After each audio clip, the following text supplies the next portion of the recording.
Hello everybody, and welcome back to the Future of the Fortress. Feels like I did this just over a week ago. Well, at least I'm on time this time. It's August 2nd, and Tarn posted the Future of the Fortress on August 1st. So what is the Future of the Fortress? Well, it's a monthly Q&A that happens on the Bay 12 forums, covering all things Dwarf Fortress. Tarn answers community questions, and a couple days later, I read them, and record them, and edit them into a video, and post it on this YouTube channel. If you would like to take part in the Future of the Fortress, you can do so by clicking on the link to the forum thread in the description of this video. Of course, you'll need an account on the Bay 12 forums, just like the good old days, but then Tarn is most likely going to answer your question. So without further ado, let's dive into this month's Future of the Fortress, starting off with the Bay 12 Games report for August 1st, 2025. Tony writes, "We got the Lua update up in July, thanks to Putnam's year-long efforts, and we have another patch for that incoming, along with the die stuff. And then after that, I should take some time to finally work on sieges again more properly. It really seems like Tarn has been focusing the last couple weeks on the dies side project, as well as helping Putnam get the Lua update out into the main branch. But let's continue. There were 9,000 sales in July from the back half of the Steam summer sale, mostly.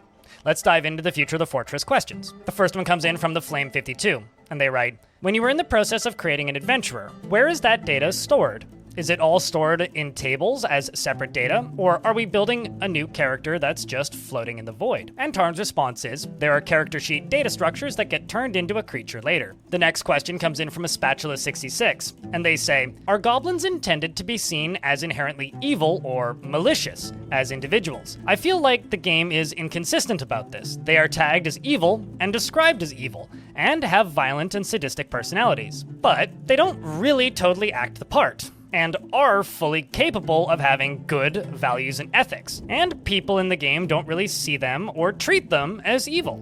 And Tarn's response is, yeah, the evil tag is a bit weird, and probably outmoded generally. All of our text descriptions are oversimple, and the goblins are supposed to be more complicated than simple monster humanoids. More like Eric Blank and Buttery Mess describe. So we're gonna read Eric Blank's response. And Eric writes, "They always have been by birth, yeah, but all of these facets are things that can change throughout life, so they can and do become less evil within the bounds of their personality parameters. And people in the game aren't totally racist and prone to just attacking people, including goblins. It's an aspect of the simulation that we are lacking to match reality."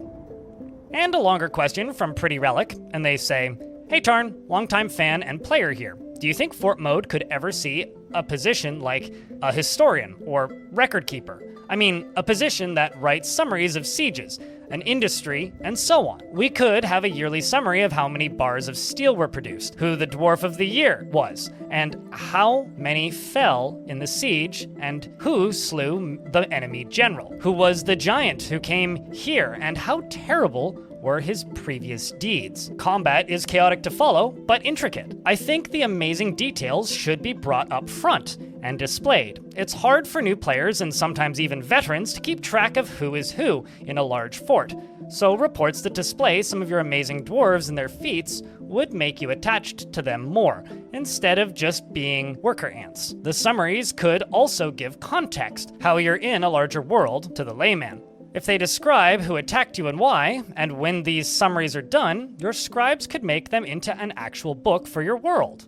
And Tarn's response is, yeah, this is all reasonable. People can write books about things, but they aren't so specific as that. This would interact with Fort Mode and access to Legends Mode, and I'm not sure if that's good or bad. Tarn, please, interacting with Legends Mode in Fort Mode is good. People have built software so that they can do that. A question from Cryosync, and they say, "I do notice that there is a clear divide between subterranean animal people. There's the ones that are just man variants of actual animals, such as Ant-Man, Cave Sparrow Man, Batman, etc.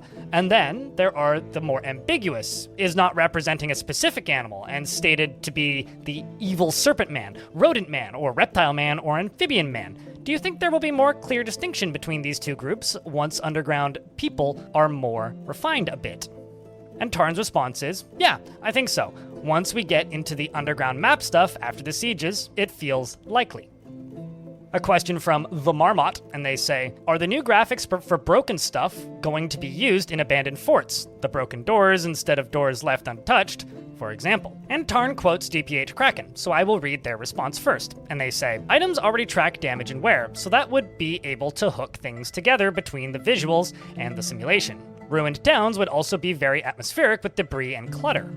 And Tarn's response is, yeah, as DPH Kraken suggests, they'd be used automatically where stuff is already damaged, and we might need to do more of that to the objects if they look too pristine in certain contexts. But the graphics will need to be tied to the actual item conditions, and we might need to add certain debris items if these end up being made more complicated for destroyed items.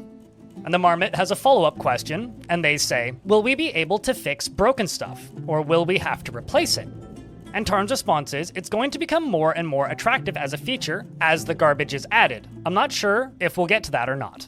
A question from Stained Class, which is rapidly becoming one of my favorite usernames, and they say, when will smaller size silhouettes be changed to reflect colors? Will humanoid angels and humanoid goblin-leading demons and night trolls have a special treatment like the humanoid necro experiments with their own humanoid sprites and portraits? Speaking of necros, they are still overpowered right now. They end up being too numerous in any world older than 250, or even 100 or 150 years, and almost taking over those worlds. Are there plans to nerf them? If there are, what are those plans? Rebalances to their spawn rates, or adding some counterforce like holy orders and hunting down necros, and perhaps vampires, which end up ruling almost all human civs after 250 years. And Tarn's response is, there will be a pass on smaller size ones, both humanoid and non-humanoid ones. I don't know yet how many additional distinctions there will be. We also already have a backlog on Necro experiment equipment images I haven't been able to implement yet. And yes, the counterforce was the idea. They are mentioned but not fleshed out in the Slayer of Night Creatures role on public dev pages.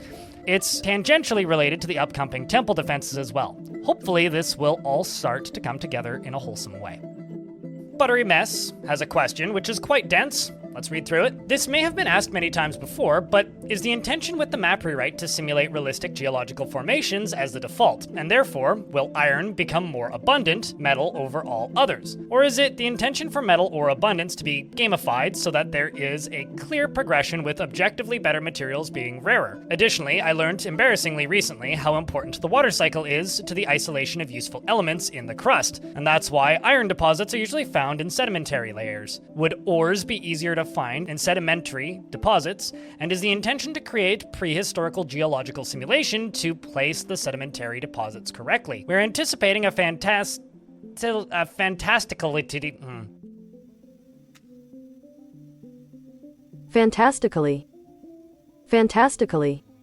We are anticipating a Fantastically. slider for World Gen. Might there also be a gaminess slider to preserve the clear sense of progression in fort and adventure modes versus more realistic simulation? Or would that be part of the difficulty setting? And Tarn's response is, the underground map rewrite in the dev pages and whatever has become of the old map rewrite. That's how broken up and spread around it is to facilitate all sorts of game features, rather than focus on really complicated geological rewrites. We do want to have better natural above-ground features, but faithfully reproducing an exact Earth-like geological history isn't the focus. I think the distribution of metals is more related to trade and moving things right now. Rarity is just too hard to justify without better means of getting and using rare things that are far away. So we've left the default very saturated, so this is less about the map rewrite as well. A question from Vivalis, and they say, I watched your recent interview and was very intrigued by all your talk of dyes. I've always been pretty fascinated by the plants and textiles in the game and their various products, like dyes, or the various unique drinks, like sunshine and such. In relation to dyes, though, your mention of the lack of an easy mix purple dye was pretty intriguing, since it made me think of the historical rarity of purple, and particularly Tyrian purple dye, and the game already seems to nod at this by making noble rolls purple. Are there any interesting new base dyes that have been added, and have you messed with the rarity of dyes at all? Trade stuff is far off, but I've seen people talk about dye trade being particularly interesting, although it already is in part with stuff like silver barb being harder to acquire. Curious especially about stuff potentially outside of plants, or some dwarfy analog to the Tyran purple that particularly offends the elves or something like that, as well as whether some of the newer dyes or shades might be especially valuable compared to the current ones, as well as being harder to come across. And Tarn's response is, I've just done basic stuff for now. There are lots of new colors available, and the mixing makes almost every color available, but I haven't gotten into animal-based dyes or mineral dyes. We'll probably revisit mineral dyes when we add more ceramic glazes later. And a question from Kripurum, and they say, if we'll have different walls with different digging through resistance, will mineral of pickaxes matter? And Tarn's quick response is, it should, yeah. And a question from DPH Kraken, and they ask, the way you've described it turns a few options into the whole bunch of options. If a mod adds a whole bunch of base dyes or different colored materials, is that going to cause scalability issues? Sure, there's only 116 color descriptions, but if vanilla fortresses ever get their hands on raw divine silk, that's a massive spectrum that opens up. And Tarn's response is, the options are based on colors, rather than specific materials. So only colors should cause a combinatorial explosion. A rapid-fire series of questions from Immortal D, but they kind of format well together as one, so I'm just going to read them as a batch. And they say, regarding the upcoming changes to sieges and walls, will there be any change to the raw of creating blocks? Will a raising drawbridge be breakable and or reinforceable? Will invaders choose to path through a destructible wall if there is an open route available? As an aside, do you think we'll ever see the return of a fully underground rivers like the 2D version? And Tarn's response is, I don't recall anything here in regards to creating new changes for blocks. And the second response, which is in regards to bridges, Tarn says, it has to be breakable. The material should matter, but I don't think there are plans for a whole new kind. In regards to invader pathing, Tarn says, they prefer open routes, but there will be a death detection, and they'll eventually try other paths if they have to make them. And lastly, when it comes to underground rivers, Tarn says the underground map stuff after the siege stuff will completely redo water, and they shouldn't be restricted to pools in 3 layers anymore. A question from Juice Thieger, and they say, as I understand, the invaders currently plan their route based on certain buildings. Did you also consider other information to lead invaders by, such as sound, walking, people or animals, information about plans from visitors, wealth of rooms and or objects, or a combination of these based on the entity properties? And will invaders use new ways to dig, like explosives, which might destroy all materials, for example? And Tarn's response is, I'm going to have to balance this as I go. They'll need a certain level of cheating information to be at all useful. In the currently released version, they know the location of all of your dwarves, and that's good so that ending the fort doesn't take a zillion years. I'm not sure how much I can pull back from that, but at first, I think I'm going to have to work with less.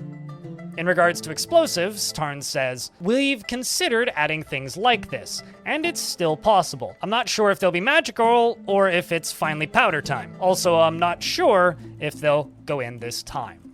A question from Amend, and they say, are there plans to change the current siege operator labor into a military one, and changing the associated tasks from civilian tasks to soldier orders? Or will this rework make this issue completely irrelevant? And Tarn's response is, yep, it's noted down to handle it in some way or another when we get to the rework of siege engines. And a question from Vanzetti, and they say, with dyes getting us substantial upgrades, are there plans to do more with textiles and threads? Embroidery, tapestries, and rugs all come to mind, as well as repair and recycling of clothing. Fishing nets are also an option, although these can probably wait until you do ships and sails. And Tarn's response is, we haven't added anything tangential at this time. A question comes in from Rhino, and they say, so between these procedural Dymix-style game objects and the siege stuff causing changes to soils that you mentioned would also affect sand, I'm wondering if we're starting to get any closer to more general overhaul of how sand works, now that we might be seeing a solution to the often cited mixing issue with that. Is procedural mixing of powder colors becoming more realistic, and therefore permitting powder physics to occur? Or does the new color system simply have too little overlap with it? And Tarn's response is, there's too little overlap. Map tiles are completely different since there's hardly any data space to work with, and it has to be fast.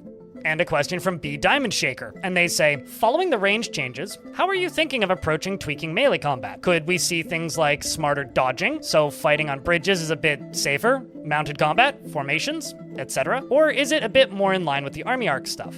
And Tarn's response is, all of that stuff on the dev page is fair for that. Reach, styles, etc. Don't know how much time we'll spend on Mega Beasts, but that could also open some new stuff up. I'm not sure if formations will come up. There should be enough uses for them, even though the unit numbers are still very small. Dwarven mounts, still not high on the list. And a question from Aztecs, and they say, I somewhat recall that you were considering integrating Adventure and Fortress modes with Legends mode. Is that correct and still the plan? And Tarn's response is, yes. And a longer question from Aztecs, and they say, I recall that rulers are made decisions based on their personality traits. Is it possible to make this visible in Legends mode for each recorded decision? As an example, about war or persecution, to have a list of factors and weightings which influence the decision. Maybe even the option to dig down and view snapshot of their personality at the time. Seeing their value system change in response to stimulus would also be nice. If there is non-personality factors available for decisions, those should be included as well. Example, an influence of a friend, a bribe, a promise, or believing false rumors. This would give a lot of life to the characters and help with storytelling. The visibility would also let people set goals, to switch to adventure mode and try to reason with an antagonistic ruler, or manipulate the ruler and see the results. And Tarn's response is, it's possible, sure. We show a lot of this for villains and a bit for war causes, but not all of it. And that brings us to the end of the Future of the Fortress. I really wanted to get this one done on time after the last one being so late. Honestly, there's been a lot of construction happening just outside of my apartment, and it's made recording a little bit rough. Having to spend twice as much time doctoring up audio is a bit draining, and it makes me really not want to record, so I've been slacking, frankly. But that construction has made it far enough up the road now that I can record with my door mostly closed and not drown in my own puddles of sweat, because it is summer right now, and thus very warm in this apartment while recording, because I have my fan off. So I just wanted to apologize once again for the last episode being so late, and just wanted to confirm that we're going to do our best to get them back on time, and on a regular schedule. Speaking of schedules, it's going to be a little weird this month because I have a lot of things happening on the weekends, including a wedding that I have to attend. So ideally, I'll be able to get news about updates and such out in a timely manner. If they're not, it's probably because I'm not at home at the moment. But ideally, things should continue as planned.